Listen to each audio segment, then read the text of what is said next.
You're watching 7 News on your side, Presidential Inauguration Special Coverage.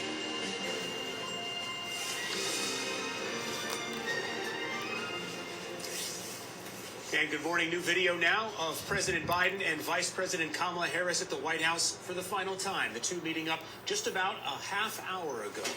And the president-elect and Melania Trump starting their day at St. John's Church near Lafayette Square. Here is a video of them. There's moments of them walking into the church, the morning service. An Inauguration Day tradition happened just about an hour ago. The president-elect now is headed to the White House for tea with the Bidens before heading to the U.S. Capitol for the swearing-in, of course, after this much smaller gathering to start the day. Yeah, so President Biden spending his last moments in the White House this morning on X. He tweeted this out, the First Lady posting this, a selfie with his wife, Dr. Jill Biden. The caption reads, "One more selfie for the road.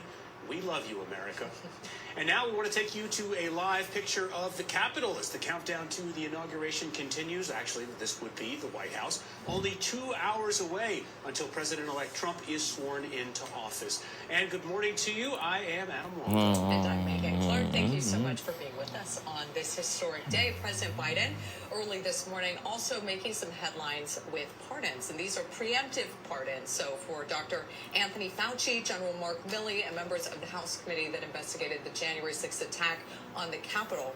President Biden using his final minutes with pardon powers to guard against potential, quote, revenge by the incoming Trump administration.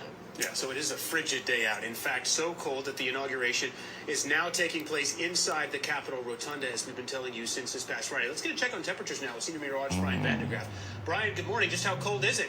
Oh, it's cold, all right. In fact, cold enough that we are seeing some wind chill values in the teens and even some single digits in spots. And we even had a few flurries flying in some of our western counties this morning, but nothing of consequence. 23 right now in Germantown, 23 right now at Dulles, 29 currently in the city, 27 at National Harbor. And when you factor in all those breezes, it feels just that much colder. How much colder? Well, here's how it breaks down as we head through the next couple of hours. By noontime for the swearing in, 27 degrees will be our air temperature across the DMV, but it will feel more like 15 when you factor in the breezes. Why? Because we continue to have that wind out of the west-northwest, 10 to 15 miles per hour. Into the evening, we'll be talking feels like numbers in the single digits. We'll talk more about the rest of the week coming up in just a bit. Back to you. Lock it down. All right, Brian, thank you so much. And today's inauguration in Trump's second term are already making history on several fronts. The president-elect is expected to sign 200 executive orders this afternoon.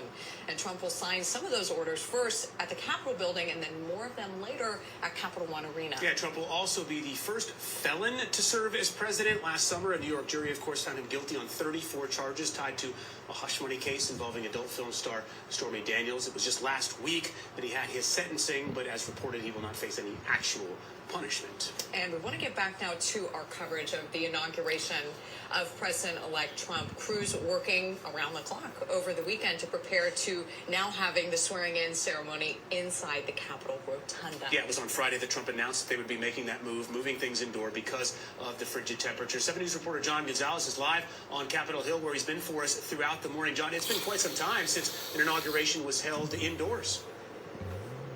Yeah, it's not the first time, but it is rare, and many have been asking Adam how many people will be allowed inside. Well, 7 News has just obtained new numbers. We're getting a better indication of how many folks will be inside. So around 800 people will be allowed inside the actual Capitol Rotunda this afternoon. Emancipation Hall will have around 1,300 visitors.